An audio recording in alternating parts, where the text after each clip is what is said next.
Mayday, Mayday. Has Drake jumped Jayden as the top dog of their class? Or is Caleb creeping back up the ranks? Mel Kiper and Field Yates have all the answers. That's coming up. Plus, as always, we respond to your questions, your takes, and your draft dreams live as First Draft starts right now.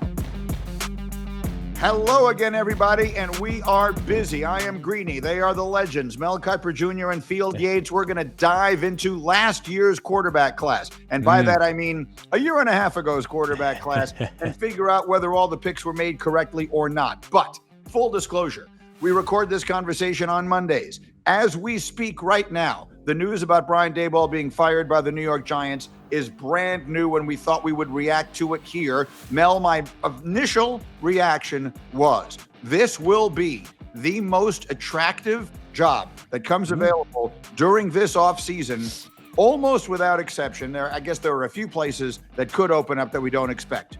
But of the places that seem reasonable, this will be the job everybody wants, and there are two words that are the reason why. The first one is Jackson, and the second one is Dart. Yes, when you have the young quarterback, obviously you got a big head start. Jackson Dart does on the rest of the league in terms of that position. But I think when you look at who's going to be the next head coach, who's going to be the guy coming in as that quarterback whisperer to keep this going in the right direction. Brian Daboll was there with Daniel Jones. He was there with Josh Allen. He's been there with Jackson Dart, right? And now you're going a different direction. Continuity, stability ain't going to be there, right? Now he's going to have to adjust to somebody else coming in. So for Jackson Dart, it's not going to have that in year two. So we'll see how it goes. Who's going to be that name? And if you look at the coordinators out there, who's the attractive guy? Well, you have to go for a grand slam, go for the home run hire. It's going to be really interesting to see, as you say, Grant, a great job. Who's going to be the guy that ends up being that head coach for the New York Football Giants? And let's talk about how this job has changed, I believe, perception-wise since last year. At this time last year, if the Giants' job had opened up, you're probably saying to yourself, like, this team and this quarterback situation is very bleak relative to the rest of our division, right? Jayden Daniels is completing this, maybe perhaps the best rookie season we have ever seen. We'll talk more about him in just a little bit. Jalen Hurts was, the Super Bowl MVP for the Eagles, who had dominated basically throughout the entirety of the playoffs. And Dak Prescott, for some of his foibles, $60 million per year quarterback, a guy who at the very least has shown his best version is a very difficult quarterback to slow down. He just needs a defense. The Giants now have some hope in the form of Jackson Dart. So this job will unequivocally have the eyes and the attention of people around the league. I know this may sound ridiculous to some, but there's cachet with the New York Giants job as well. This is one of the NFL's best franchises over the entire course of NFL history. Certainly one of the most respected franchises. And for a long time, it was one of the most patient franchises as well, right? Coaching turnover has been a recent theme for the Giants, with the likes of now Brian Daboll and Joe Judge and others that have come and gone in rather short order. But for a long time, they were known as an organization to be patient. That will have some appeal for prospective head coach candidates. I'm thinking about names, and of course, there will be more that will come into the conversation, but I could see super high-profile current NFL coaches whose situations may be tenuous. I'm looking at Mike Tomlin in Pittsburgh. Yeah, I could see that being a conversation that begins. And to be honest with you, Mel, I could see Lane Kiffin being a name that comes up in this conversation as well. Everyone's talking about Lane Kiffin going to LSU. Is he going to go to Florida? How about if he coaches his old protege? The NFL is the one place he has not conquered. He had a brief and not particularly successful tenure with the Raiders when he was, I think, younger than Field is now. Yes, by a lot. So I think it would be, I don't know. I don't know Lane Kiffin. I don't know if a jump back to the NFL would appeal to him, but the opportunity to go back with Jackson Dart, Mel, I think we're going to hear all that and more in the coming weeks and months. Yeah, and I feel nailed it with the division. That's what I'm all about, is closing that gap or getting to where you need to go, because you got to go toe-to-toe with those quarterbacks. You can't be a distant third, a distant fourth in your division. And with Jackson Dart, whoever the coach is looking at this job saying, boy, we're right there. Jayden had that great rookie year, fell back because of the injuries, obviously. You know what Dak Prescott is, and we know what Jalen Hurts is, Super Bowl winning quarterback. So we're not in the AFC, but we still in this division have some big-time quarterbacks. And now we have a guy, young quarterback, that we know can be that franchise guy. That gives you, as I say, a head start in terms of the rebuilding process or building this team back up to where they want to be. And keep in mind, they've been so close with Brian Daboll as a coach. So close to winning a lot of these games. They win yesterday. Are we talking about this today? No, right? So at the end of the day, Brian Daboll, and there's no excuses in this league. It's unforgiving. Everything's unforgiving. Scatterboo hurt. Then he had neighbors out, right? And he had all these issues. Yet, hey, Brian Daboll didn't get it done. Let's go a different direction. I'd have created a little bit of a win-win, saying I'll give you one more year, get it done. Let's have a draft and free agency and get guys healthy, have some good luck there and see what you can do developing Jackson Dart. But if you're going to go a different direction, it's got to be, as I say, a grand slam or at worst a home run, because this is a job where a team comes in pretty much talent ready, quarterback ready, and I don't see coordinators. I see people say Josh McDaniels. Josh McDaniels done a phenomenal job with Drake Maye as a head coach. Didn't get it done, right? So what do you do in terms of making sure that Jackson Dart progresses, not regresses? That's the key to this whole hire. It'll be really fascinating to see whether they do go for an established coach from somewhere else, a coordinator, college with Lane Kiffin. This is going to be a fun ride to see exactly who ends up being the head coach with the New York Football Giants. I have two final thoughts on this, and then we can move to the main attraction of the show today. One is, and it's still early, it's only week 11 as we have this conversation, or the end of week 10. Not the sizzle of prior coaching cycles in terms of available candidates, right? Last year, it was just a matter of time before Ben Johnson got his head coaching job. Aaron Glenn in that same category. And there are other, of course, coaches that were hired that had a lot of appeal as well. This year, the candidate pool a little bit different, right? I think people are going to circle some names like Jesse Minter, the defensive coordinator from the Chargers, Clint Kubiak, the Seattle Seahawks offensive coordinator, Chris Shula, the defensive coordinator for the Rams. There's not a guy who screams soon to be head coach like the two Lions coordinators did. The second point that I will make is Jackson Dart, at the time of this conversation, remains in the concussion protocol. The Giants have been playing kitchen sink offense of late. Run the football with Jackson Dart as much as is needed to keep this game competitive. As a matter of fact, he's the only rookie quarterback in NFL history with a rushing touchdown in 5 straight games. Yesterday, Greeny, was the 4th time that Jackson Dart was evaluated for a concussion. There were times where I felt like, if you're a coach coaching for your job, you're going to do whatever it takes to win. I wonder if the Giants, whenever Jackson Dart is ready and available for the rest of this season, play things a bit more conservatively with him as a runner, because as the Commanders can tell you, your quarterback is your most important asset, and keeping him healthy and upright is essential to the well-being of this franchise for the next decade.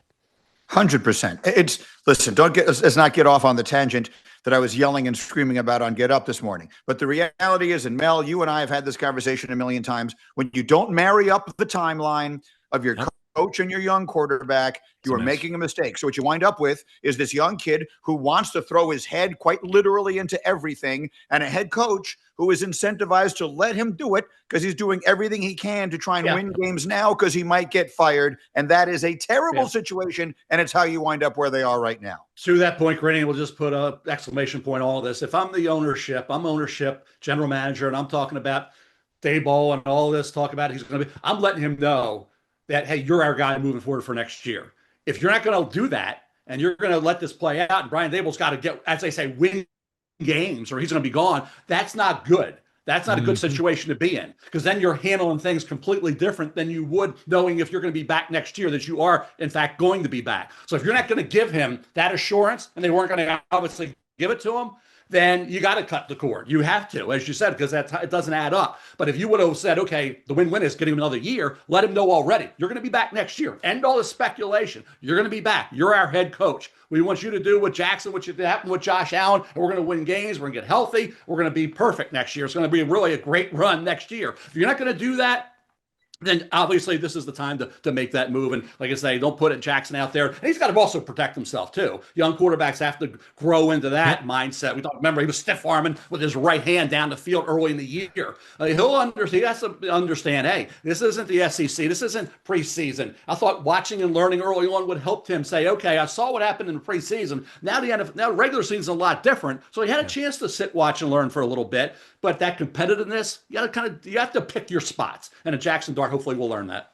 All right. With that thought in mind, we move on to what we had planned for today. A reminder, you see the QR code on your screen. You can scan that anytime you want. You can catch up with any of the episodes we've done all through the entire season with you every single Wednesday on the NFL on ESPN YouTube channel, on ESPN2, wherever you get your podcasts. Last week, we did our first little mini mock of the season, Mel and Field alternating through the top 10 picks that we project. And we'll look a little later in today's show at how some of the young quarterbacks did this past weekend, because it was a very interesting weekend for that. But speaking of quarterbacks, today, rather than forecasting the future, we're going back to the past. The 2024 quarterback draft, I think, has the potential to go down as one of the greatest of all time. Mm-hmm. The 1983 class stands alone at that. There are 3 Hall of Famers from that class, and they hold every record. That class holds basically every record for passing yards and touchdowns and everything else. That's the gold standard. It included John Elway, Jim Kelly, and Dan Marino, and it is the gold standard, pardon me, for greatest quarterback classes of all time. Mm-hmm. These kids from 2024, it's obviously ridiculously early to start speculating about that, but they've got a shot to be special. I'll remind everyone, Caleb Williams was the first to be drafted. He went number 1 overall to the Bears. Jayden Daniels was next. He went number 2 overall to the Commanders. Drake Maye, right after that, went number 3 overall to the Patriots.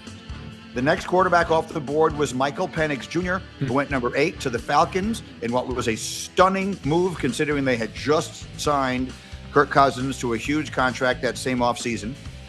Next up was J.J. McCarthy, who was the 10th overall pick by the Vikings. And then finally, Bo Nix was the 12th overall pick to the Denver Broncos. So we had 6 quarterbacks in the first 12 picks. Unprecedented, crazy night, and obviously one that will reshape the NFL as we know it going forward. Now, the question is, knowing what we know now, it's a small sample size, but it's not an irrelevant sample size, 1.5 seasons into these guys' careers. If we were doing the draft again and you had those 6 guys on your board, in what order would they go? So let's go through Mel and Field's rankings. We'll start at number 1, and right off the bat, we have a difference of opinion. Mel, if you were doing this draft all over again, who would you put number 1? Jayden Daniels. I don't want to be, a prisoner of the moment. I don't want to get wrapped up in what's happening as we speak today. You cannot write off and discount the rookie year Jayden Daniels had. I mean, he won 2 road playoff games against Tampa Bay and Detroit, then lost to the Eagles. In those games, completion percentage, touchdown interception ratio through the roof. What he did during the year was spectacular, winning all those games and being a guy who was basically an MVP. So for Jayden Daniels this year, you talk about the injuries, right? The issues there. A rash of injuries on the offensive side of the ball for Washington as well. So it just hasn't gone as well as you had hoped, right? But again, I'm not discounting what happened his first year. And I'm not going to talk about what happened, what we look at right now, what we see today, because it's going to be a little bit different. So for Jayden, to me, he was the second quarterback taken. You redraft for me, he's the first quarterback taken. So I think you can be a prisoner of the moment because the sample size is is small. Right? We're talking about 1.5 years. So if you have a half a season sample of Drake Maye being one of the best players in the NFL, I think it's fair to throw him right into the conversation. And he is my number 1 pick in this redraft. We'll get to the more important point in just a minute. But Drake Maye is on an absolute heater this year. The Patriots are playing, no surprisingly, great football along with Drake Maye's outstanding performance. To me, it's the combination of accuracy and explosive plays. He is completing over 71% of his passes. Anything above 67, to me, is a standout season for a quarterback at accuracy. 71% is a big number. If you go through NFL history and you look through quarterbacks that complete over 70% of their passes in a given year, the common denominator for many of them is 70+% completion percentage, but the yards per attempt is relatively middle of the pack, right? You do a lot of damage underneath. You let players pick up yards after the catch. Drake Maye is also averaging over 9 yards per attempt. For those that don't study yards per attempt numbers, that's a huge, huge total. He has emerged as one of the best deep ball throwers in the entire NFL. He's a very good runner as well. The Patriots, I think, have been very wise about their utilization of him as a runner this season. And, Jayden Daniels is an amazing player who got unlucky when he was last on the field with that dislocated elbow injury. But I do think that Drake Maye's stature is built to last in the NFL. So very close. I went with Drake Maye over Jayden Daniels as my number 1 quarterback. Yeah, 6.7 to 9, Greeny. That's the difference in yards per pass. I think you're talking about right now. Why is it? Why are we talking about Drake Maye right now as this MVP candidate? Or maybe right now you would say he is the MVP of the National Football League. He's a because candidate. of Josh McDaniels. Josh McDaniels has meant a lot to Drake Maye. To go from where he was as a rookie to where he is now, Jayden did it right away. Jayden's had 3 different injuries this year. 3 different injuries. And the offensive side of the ball for them has had a rash of injuries as well. Right. So I think that to go ahead of Jayden Daniels would take a lot, and Drake Maye has done a lot. But if you add up the rookie year to where we are now, Jayden, I wouldn't say it's an excuse, but he has a reason to say, hey, I'm not where I was because of 3 different injuries and the injuries on that offensive side of the ball. So I think to hold that against him based on, it's easy to forget how spectacular he was last amazing. Year. He was amazing. But Drake Maye, and Drake's been really, really good. He's been amazing. Yeah, right. Yeah. So again, it's hard you're saying the rookie year, the second year, for both. It's kind of flipped a little bit, but it's no reason to discount what Jayden did because it's not like even before the injuries, he wasn't doing what he did. It was only a few games. So again, we're not going to unfortunately have the second full season to really evaluate Jayden because of the injuries and what's happened on that offensive side as well, particularly to him injury-wise.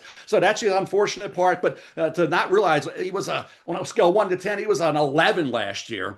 I think is not being really fair to the kind of unbelievable year. He played like a 6-year veteran as a rookie. Yeah, no doubt. And Drake Maye had nothing around him last year. This is on the short list for greatest coaching upgrades that we might ever see from one year to the next in the NFL. The more important point, and I think we're going to get there after we get to our third quarterback on this list, is that we're nitpicking, Greeny. And so I want to keep going. After quarterback 3, we can stop down because I think that is where the most important takeaway from this entire conversation comes. Well, I think there's one thing that should be said here, and I'm looking at some of the social posts that we have at Chase6D posts. Yep. Jayden Daniels is nowhere near Drake Maye talent-wise. I know it's going to take longer for that conversation, but it needs to happen soon. And then Ice Cream Swirl tweets, pump the brakes about Drake Maye. Yeah, I don't care what his numbers are until he's won 2 playoff games. He's not the best quarterback. The point is that everyone is like you guys. They see the 2 sides of the equation. Here's my question for you, Mel Kiper.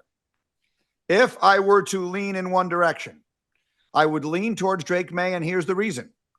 One of the things we take into account is the projection of availability. Yep. And that was a concern with Jayden Daniels coming out. And is it sort of coming true? The big question is he built to last? He was known to sort of throw his body into harm's way a lot in college. We've seen some of it in the pros.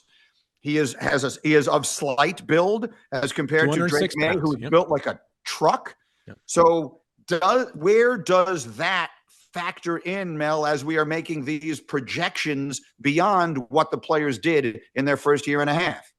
Yeah, that's all we would have seen was this year. It'd have been a different ball game, but we saw him a 1 full year and 3 playoff games, win 2 on the road, and do all those things and stay healthy and be unbelievable, as Field was mentioning. We all know he was spectacular. So you don't go from Superman and surviving and playing all those games and winning all those games to having 3 different injuries, the O-line, the injuries around him, everything contributes to that. He didn't protect himself. Even before that last injury, he's in the middle of the field taking on defenders. You got to play a little smarter than that and protect that frame that obviously we talked about how lean he was coming out. That was a big question. Could he add weight to that the linear frame? But I think to look at that rookie year and say, okay, had he been banged up, had he not done this or not been able to play a full season, we would have been saying, oh, it's just 2 years. After this year, I'm not about to do that. I understand what Drake did, and you tie it to Vrabel. Josh McDaniels and Mike Vrabel. What did Mike Vrabel do to Ryan Tannehill? Yeah, what did Mike Vrabel do in Tennessee? He won a ton of games. Right. He took a quarterback that was a bust and made him a boom. He took a quarterback who was, as you say, struggling, not playing great football, but there were some excuses as to why, and made him a MVP guy. It was McDaniels and Vrabel together,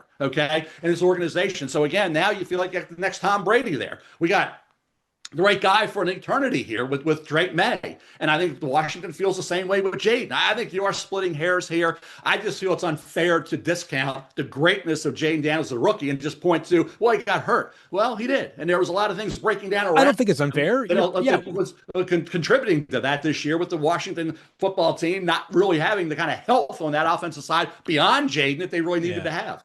I think you have to look at it a little bit less as it's nothing that Jayden has done or not done. It's very much about what Drake Maye is currently doing. And somebody has to be, no one's a loser. It's somebody is more of the winner in this debate. We're both really close on it. So I'm assuming, Mel, your number 2 is Drake, or did you go a different direction at number 2? Yeah, you got to go with Drake. I just think, I think when you look at what Drake has done, how much, we knew what Drake was coming out of North Carolina. You knew the talent. Incredibly talented. Everybody knew what kind of athlete he was and what he was going to be. We expected all these guys to be great. It's like saying, is it Marino, Kelly, or Elway? That's what we're talking about here. Well, okay. That's what we get into. You're trying to figure out who of these quarterbacks are going to be 1, 2, or 3, and it's very tough. We're going this year because of what we're seeing right now, real time with Drake Maye. I'm with you.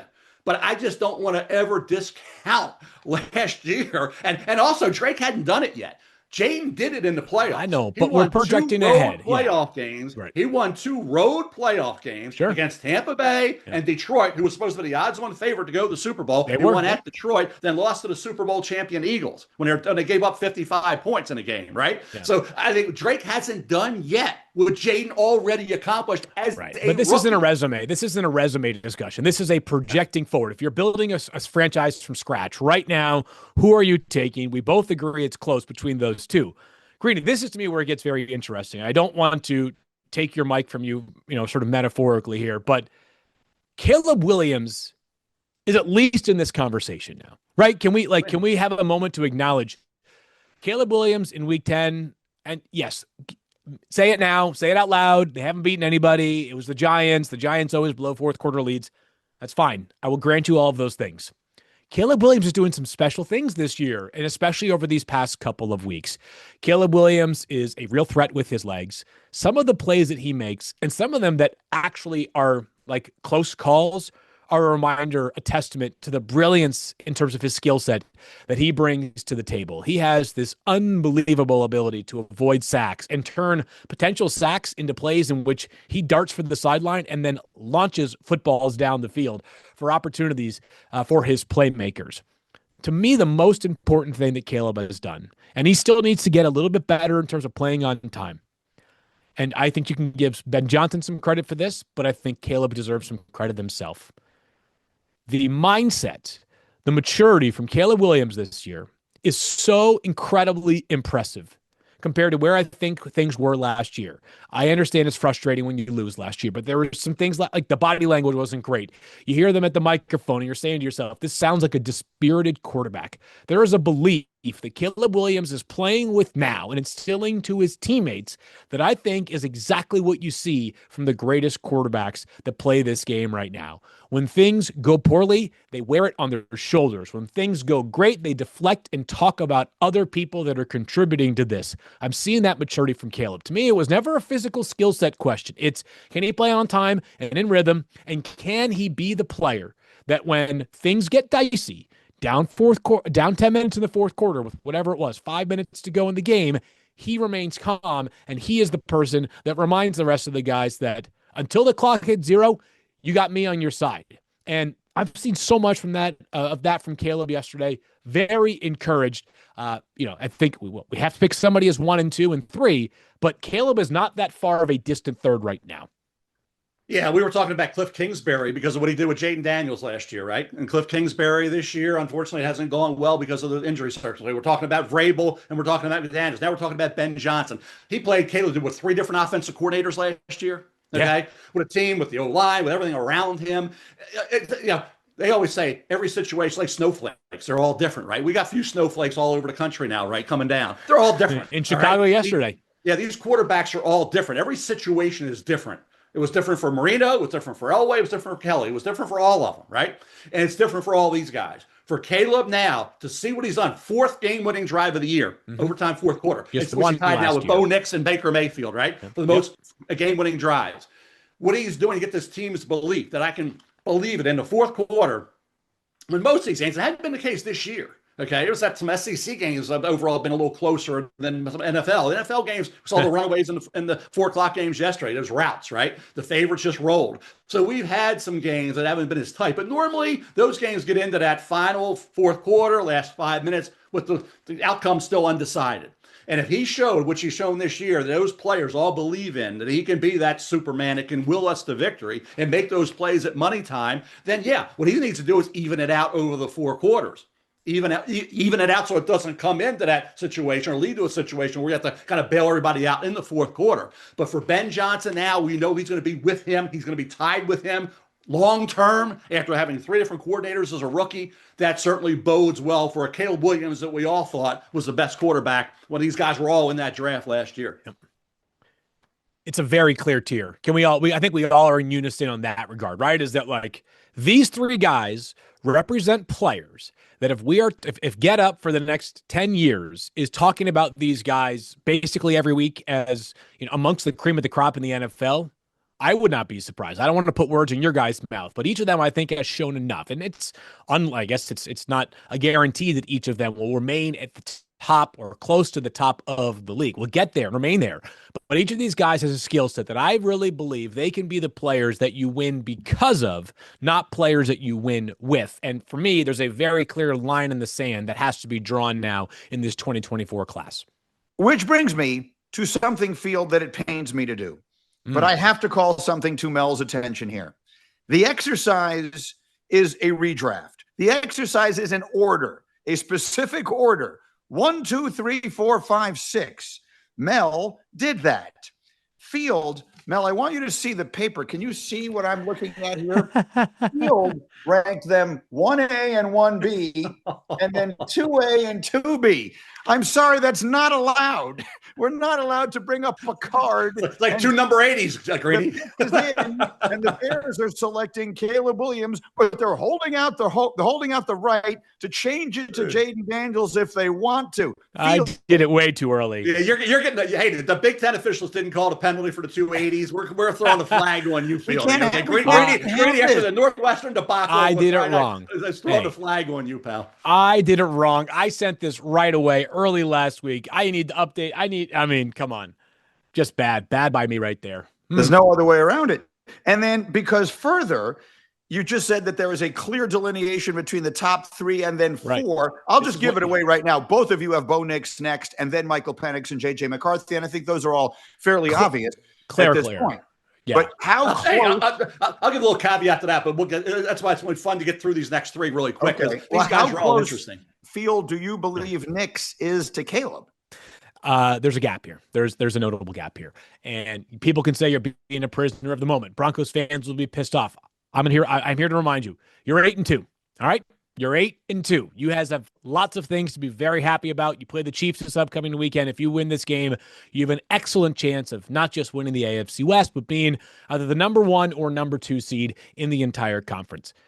Bo Nix is not the reason why you guys are 8-2 right now. Bo has made some critical plays. They have had perhaps the best comeback in any game this season, down 26-0 in the fourth quarter against the New York Giants. That being said, Bo Nix right now is playing too erratic. The accuracy has become an issue. The footwork has become a problem. He is simply not seeing things in the way in which I think he saw them at times, or maybe most of the time last year. I cannot put my finger on exactly what is bothering Bo Nix, but this team is winning because of its excellent league best defense, in my opinion.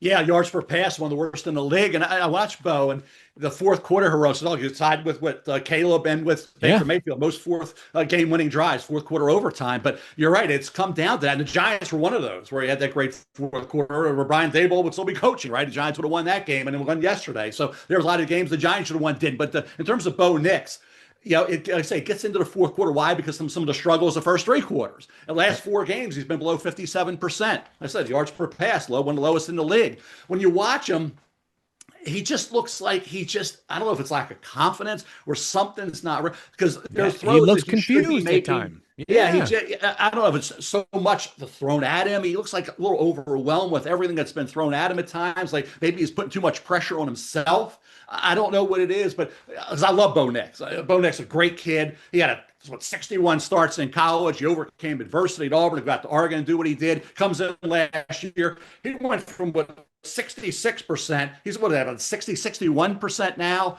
So that's come down, and it speaks to what we're seeing. What we're seeing doesn't look like the Bo Nix we saw last year. So you can't put your finger on it, but you're right, Field and Green. It's not the same Bo Nix we saw in there. Hey, but he has, when he's needed to, after some struggles in that fourth quarter, he has done what he's needed to do to get them victory. So it's still, I'd say, that it's still to be determined how this season plays out for Bo Nix. But right now, he doesn't look like the quarterback that looks just comfortable and in control of everything going on there. Yep. And maybe the confidence is lacking. Like I say, looks a little overwhelmed at times. He putting, like I say, placing too much pressure on himself. I don't know what it is. He just needs to relax. Just go back to doing what he did as a rookie. When, hey, I guess it felt like there was no pressure as a rookie. And now the expectations after that rookie year, expectations ramp up.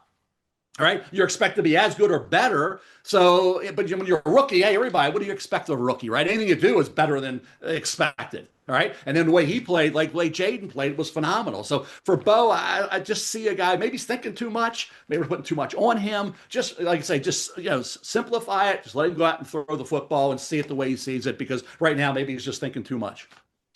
So, I mean, Field, I don't think you have to worry too much about the Broncos fans being mad at you. They booed Bo Nix loudly on Thursday night in a hideous game that their team won.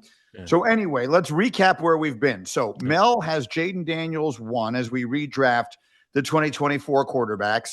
Drake Maye 2, Caleb Williams 3, Bo Nix 4. Yep. Field has Drake Maye 1, Jayden Daniels 2, Caleb Williams 3, and Bo Nix 4. That brings us to number 5. Mel, what part of this, Michael Penix, who J.J. McCarthy can really only get an incomplete grade at this point. He has started a combined total of 4 games as an NFL quarterback. It would be the equivalent of like the first weekend in October for a rookie. So what have you seen in Michael Penix, and what are your thoughts here, Mel? Wow. All those starts in college, you had the durability concerns coming out of, we talked about Washington, Indiana, after being with the Hoosiers in the Big Ten, then at Washington there as well. I think you look at Michael Penix, he has the big arm. We know he can throw a beautiful ball. He's got the arm. He's got the weapons. But, you talk about yards per pass, last 4 games, low. The accuracy, the inconsistency we talk about with him. Something there is missing right now with Michael Penix Jr. with the weapons and the ability he has to make those throws. It's just not there, and it's just not clicking for him. And like I say, last 3 games, 55%, 59%, 43%. Right. The inconsistency, it just leaves you scratching your head. It's like, you see it, you see glimpses of it, but he's not able to kind of bottle it and just do it on a regular basis right now. There's no excuses. There's no reason why, because you got Bijan, you got the receivers with Drake and those guys, and it's just not happening on a consistent basis right now for Michael Penix Jr. He's getting some help from both Drake London and Bijan, who are making some absolutely ridiculous catches on balls that, not like they're being thrown 5 feet over their head, but they're being thrown slightly outside of the frame or not on the money on throws and plays in which you put that ball on the money and there might be better run after catch opportunities. Michael Penix Jr., at the end of this season, you could probably put together a YouTube highlight clip of some of his best throws, and it would be remarkable. He has to find that consistency as a thrower, though. It's too many of these obvious misses. I think completion percentage is an important statistic, but sometimes the accuracy goes beyond just what the completion percentage tells you. It's, are you hitting layups? Are you hitting opportunities where you've got time, you've got space, and your feet can get set? Felt like watching the game on Sunday over there in Germany. There were opportunities where it's balls that Michael Penix Jr. probably completes 95 out of 100 times, but when the lights are on and the game is going, he doesn't complete them, or at least did not on Sunday. And those are the kind of things that are going to dictate how this player proceeds going forward. Again, this is an element of who do you want to build a franchise around, going forward.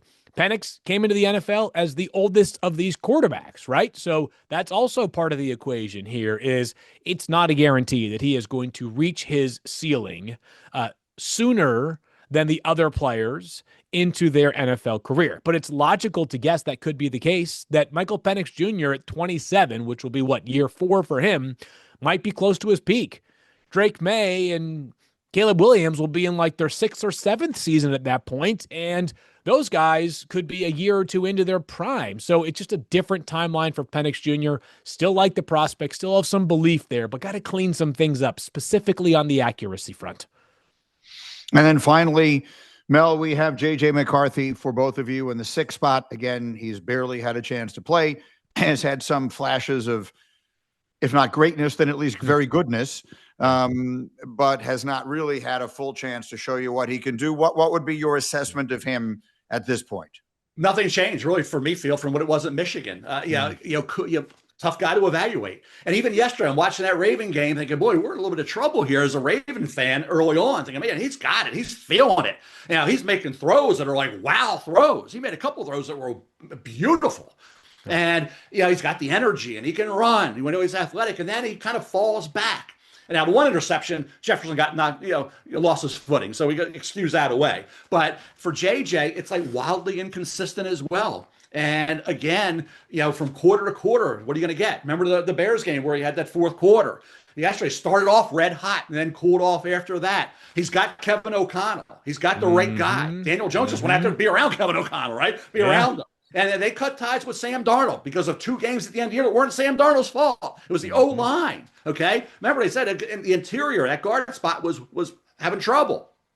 That affected him. That impacted him. And we're going to let him go. And then they drafted Donovan Jackson in the 1st round, but let a 28-year-old Sam Darnold go to go with their guy, J.J. McCarthy. So that's the way this league is. Now Sam's lighting it up out in Seattle. Great for them. Should they have had him? Because they didn't know what they had with J.J., but they felt like, okay, this is the quarterback that obviously Kevin O'Connell and that organization felt can be great.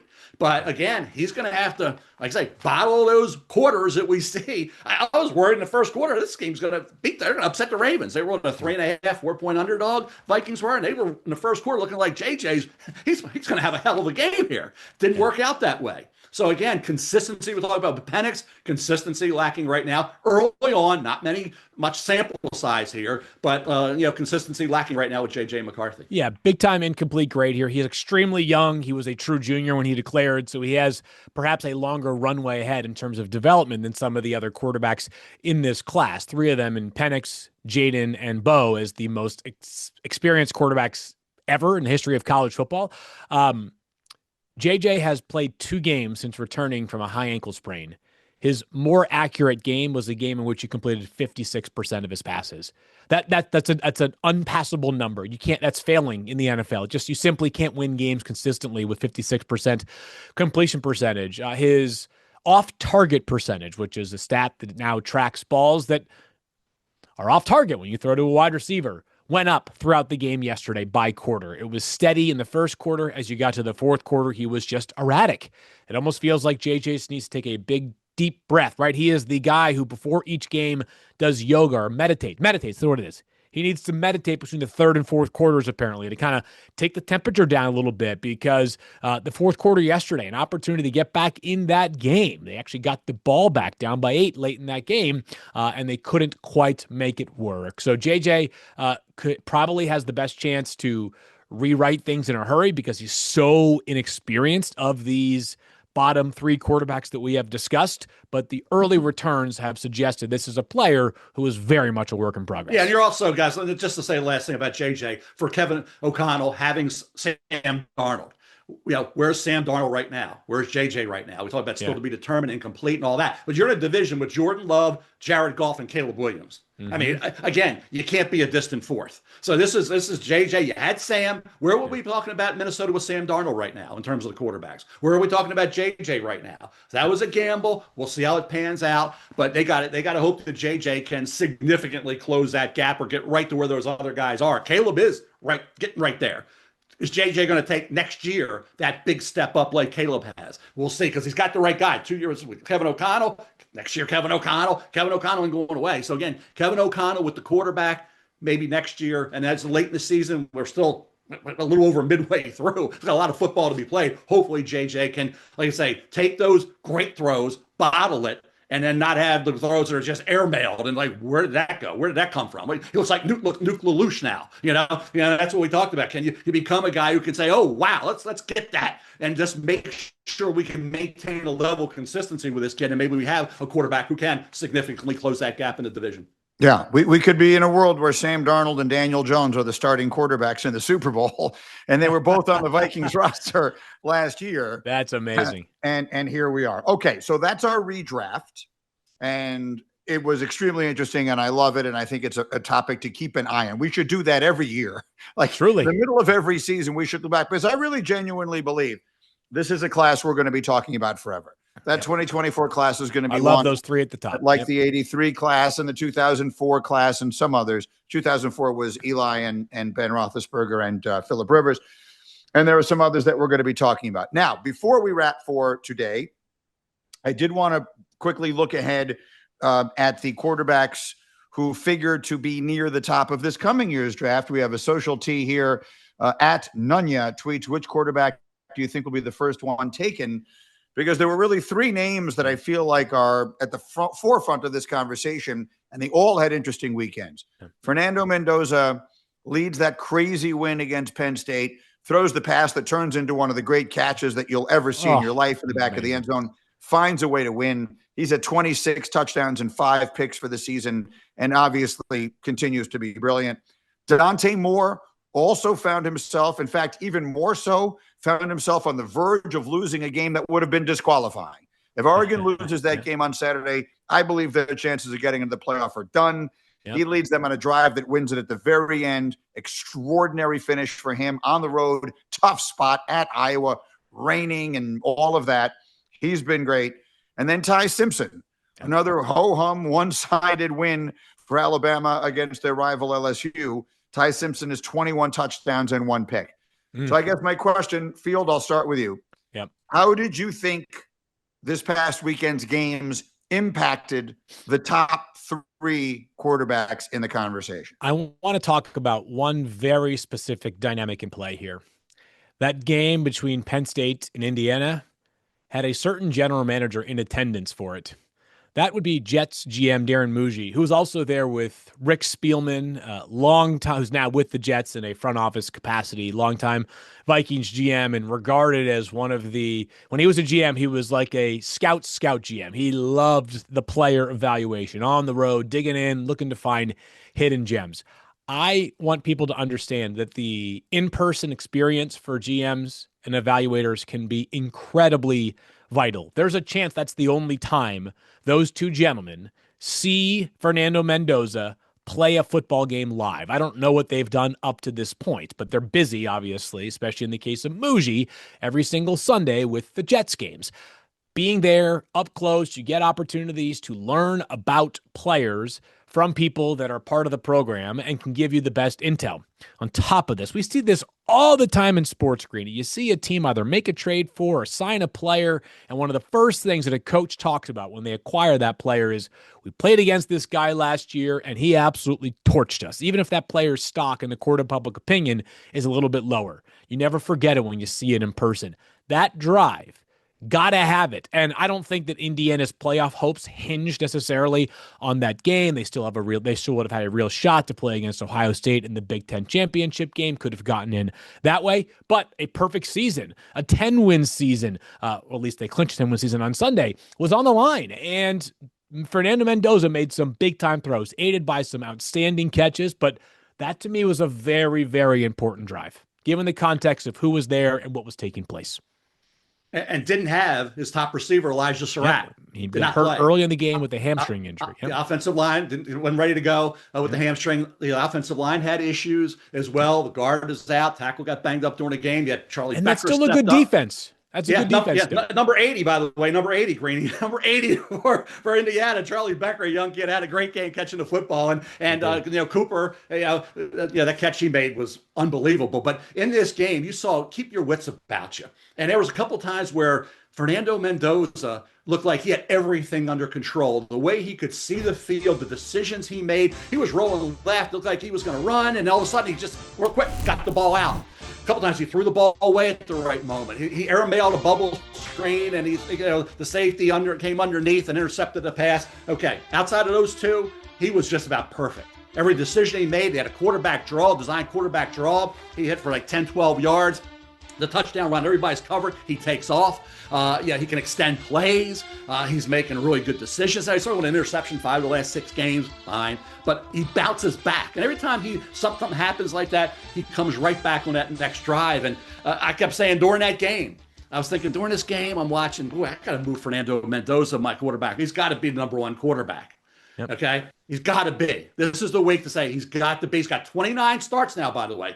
He's going to have 30 this week. He's on his way to having 34 starts in that range, right? Plenty starts for Fernando Mendoza. And when he did at Cal, taking sacks, he's not doing that. He's getting that ball out. He's learned how to become that complete quarterback who can do everything. So I was thinking, boy, it's going to be Mendoza. But then we saw what happened with Dante Moore. And Greeny, you can tee it all up because there's other quarterbacks in this draft that are really intriguing for that QB1 spot. Yeah, Moore gets that drive, that one throw up the right sideline that we're going to watch over and over and over again as we work our way up to the draft. I mean, I meant this whole thing to be a one big picture look at them, Mel. How did you think the weekend impacted the 3 guys? Well, we talked about Surratt and the offensive line. He didn't have, in this game, Dante Moore didn't have Kenyon Sadiq, who we all think is going to be a first-round tight end. Yep. Corian Moore, who's the elite freshman receiver, right, doing a great job, didn't have him. Alex Harkey, outstanding right tackle, didn't have him. And then Gary Bryant, that receiver, got hurt during the game. And it's in the rain. And it's against Phil Parker, who, by the way, frustrated Fernando Mendoza in that game when they played Indiana, okay? And when you think about it, they're running the ball, but Dante's not doing much through the air. And then just like Penn State, now in Penn State game, he had a great game. But when he needed that the most, they were going to lose that game at overtime. Dante Moore delivered against Penn State. That was the game I said, boy, he's the number 1 quarterback. Then you had the Indiana game when neither Mendoza nor Moore had scintillating performances. Then the rain game in Wisconsin, right? And he got hurt in that game. Then rain at Iowa City. But what did he do? With rain and not playing great, and his confidence is lacking a little bit, right? He goes out and he's money. He gets money. You talk about dimes being delivered. He was on target, dropping it in there perfect. And I said, wow, what we saw against Penn State the entire game, then when he needed the most, he came through. He did it exactly that way in this game against Iowa, okay? And he's only got, right now, he had 5 starts, right? Now it's 9. He's only got with 14 starts. That's it. Like, that's not enough. I hope he goes back to Oregon for another year, but he showed why after that game. I'm thinking, maybe this isn't the way. I'm going to wait till Minnesota.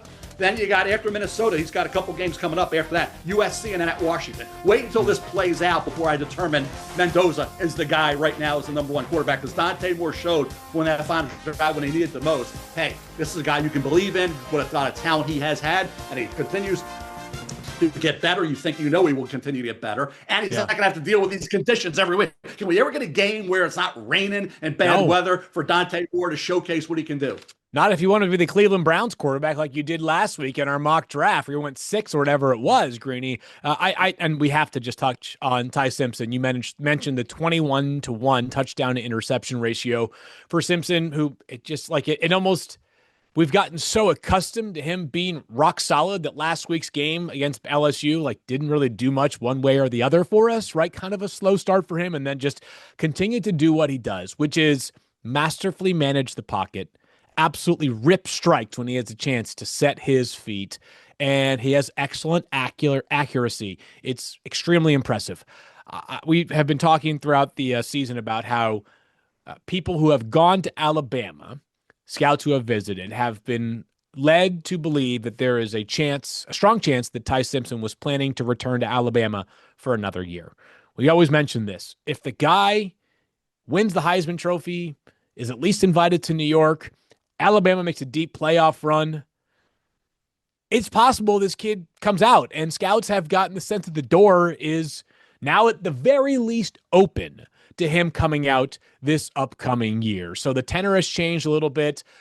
Any of these guys could go back for another year, but Ty Simpson has put himself right into the QB1 conversation at the very least. And if you're QB1, the Titans right now own the first pick. They could easily trade that. If you're QB1, you're probably player 1 in the upcoming draft as well. And I like the first half of this game, Greeny, if you saw it in field, the touch, the zip, the ball placement, everything looked like he's the best quarterback in this draft. He's in the conversation. Then the second half, though, it was kind of a tale of two halves. Second half didn't go as well as the first half for Ty Simpson. He missed some throws. He wasn't feeling it as much in the second half as he was in the first half. So then you kind of said, okay, let me temper my enthusiasm a bit about QB1 for Ty Simpson. And he only has, 9 starts. So that's it. This is all you're talking about, is this 1 year as a starter for Ty Simpson. Is that going to be enough for him? We'll see. If he comes out, I would have to put him behind Fernando Mendoza. There's no way he could be my QB1 ahead of Mendoza. All he starts and playing the way Fernando is right now. Dante Moore's the wild card. I hope he goes back, but you see that talent, boy. He can spin it. He can throw the beautiful ball. And he is, about what we talked about, with J.J., settle down, right? Settle down a bit. Jackson Dart playing with all that. This guy gets it. He knows how to be calm, cool, collected. And he doesn't show anything, boy. You don't know. He's a poker player. You don't know if they're winning, losing, what's happening with Dante Moore. And when he needs to ramp it up and he needs to come through big time, he did it against Penn State on the road at Happy Valley, and he did it against Phil Parker's defense at Iowa City in the rain. That's why I can't make that move yet. I got it as Moore and Mendoza, then Ty.